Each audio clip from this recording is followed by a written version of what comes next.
Inilah 30 hari bersuara ala podcast Kepo Buku bersama Rani, Toto, dan Steven. Selamat mendengarkan.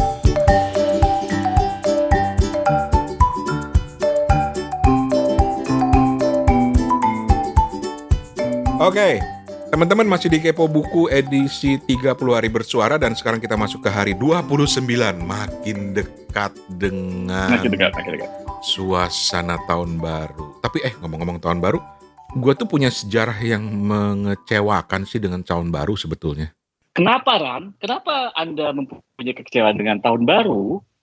Karena gue menganggap tahun baru itu kayak Twilight Zone. Oh, Waktu kecil dulu. Jadi gue menganggap bahwa ketika lu sudah masuk ke tahun yang baru, itu akan ada sesuatu yang berbeda gitu. Karena pada menjelang Iya atau dong. detik-detik pergantian tahun tuh kan kembang api, semua orang teriak-teriak, begitu bangun besok paginya biasa aja, nggak ada yang berubah gitu loh. Itu yang membuat gue agak susah berdamai dengan perayaan tahun baru. Dan itu adalah kata kunci hari ke-29, berdamai. Oh, berdamai. Berdamai. Oke. Jadi gue susah berdamai, tapi nggak ada hubungan sama buku ya. Yaudah ntar aja deh. Ada kata kunci yang lain? Loh, kata kunci jalannya pun kata kuncinya apa hari ini? Iya, maksud gue kata kuncinya hari ini adalah berdamai. Yang dikaitin dengan buku. Siapa ya yang mau duluan?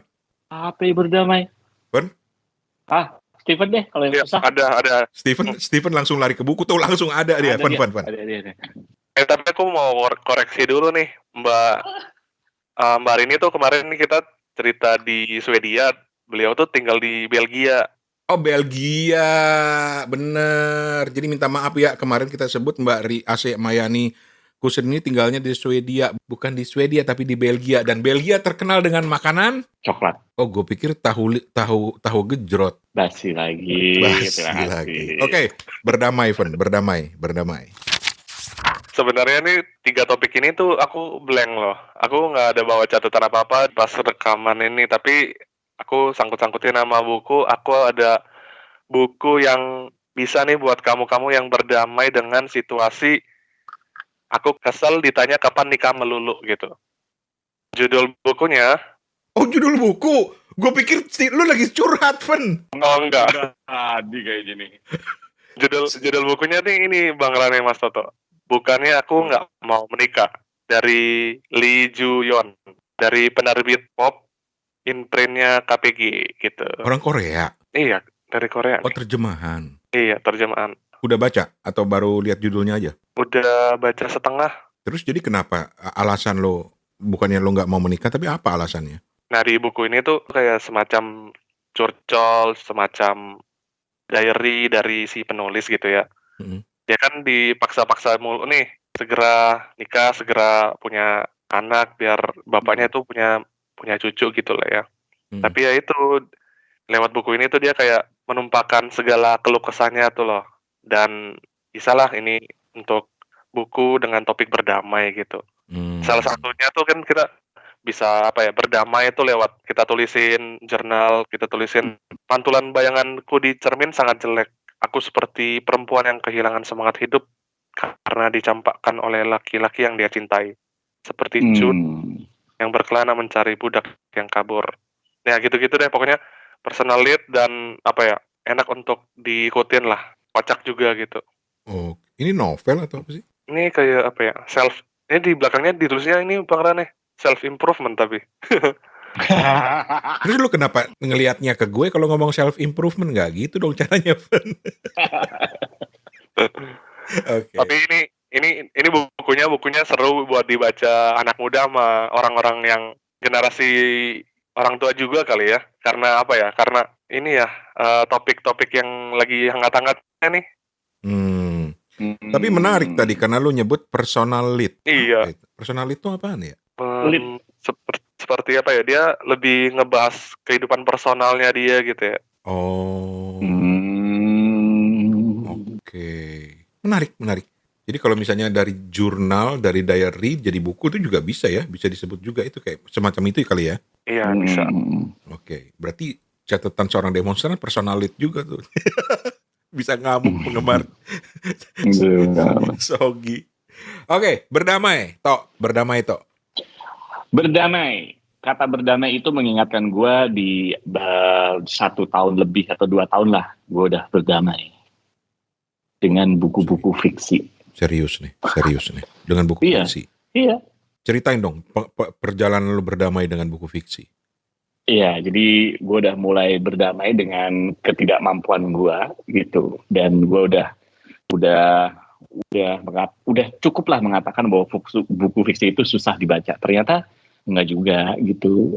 Itu cuma guanya doang, dan gue udah berdamai dengan cara ya lebih banyak membaca buku-buku fiksi gitu. Lebih sekarang kalau ke toko buku misalnya gitu ya, hal pertama yang gue lihat adalah fiksi dulu yuk gitu. Kalau di beberapa hari belakangan gue pernah nyebut tentang tentang penghargaan ya. Apa tadi waktu itu yang di hari ke 25 kompetisi gue nyebut Man Bookers Award, dan sekarang gue lebih lihat ke situ. Dan gak cuma itu gitu, ternyata banyak ya. Kayak misalnya gue juga nggak bisa baca komik gitu kan, lama gitu. Komik yang cergam, yang agak susah gitu ya, bukan Doraemon kayak gitu-gitu. Cuman gue juga udah mulai, ternyata banyak buku-buku yang ternyata cergam atau cerita bergambar atau apa kan bahasa Inggrisnya ngomongnya graphic novel gitu. Ya, graphic novel gitu. Itu ternyata ada awards-nya juga gitu. Khusus untuk itu, dan gue juga lihat di situ sebagai referensi. Ya, gue udah mulai berdamai lah. Udahlah, yuk baca. Udah dah ya, yuk kita bermesra-mesraan lagi dengan buku fiksi. Asik. Puji Tuhan, Toto ditunjukkan jalan, diberi hidayah. Alah. Oke. Kalau gue berdamai itu ya kurang lebih mirip dengan Toto lah prinsipnya, bahwa ngikut aja lu. Dari berapa hari ngikut mulu. Lalu lu yang ngambil topik gue duluan, enak aja lu. Lu mentang-mentang sama-sama tua lu. Sorry man. Ngomong umur bandingin sama gue. Kalah lo, kalah tua.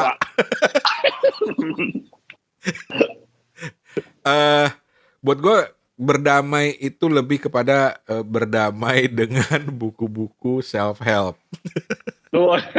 Kalau gue berdamai dengan buku fiksi, lu berdamai dengan buku self-help gitu ya. Self-help.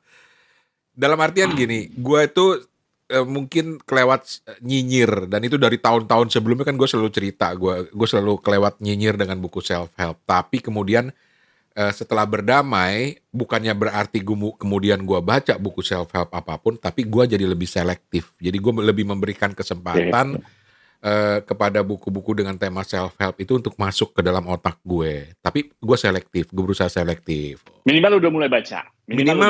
Gue udah mulai baca The Subtle Art of The Subtle Art of Communication. Apa banyak buku dengan The Subtle Art of Lah kenapa gue juga jadi yang itu yang fuck off itu apa? Iya. Fuck up. The Subtle Art of Not Giving a Fuck. Ya, The Subtle Art of ya. Itu nanti ingetin gue untuk sensor bagian fuck-nya ya. Oh iya. Jadi tit gitu fuck. Iya. Jangan disebut-sebut kalau masalah fuck. Iya. Gue nggak ada sound effect tit. Tolong dong titnya sekali lagi tuh. Fuck tit. Dah. Oke. Itu topik berdamai. Jadi marilah kita berdamai dengan keadaan. Wah, gile. Betul. Kita banyak harus berdamai. Oke. 30 hari bersuara adalah gagasan dari komunitas The Podcaster Indonesia. Saya Tante Google, sampai ketemu di episode besok. Permisi cuy.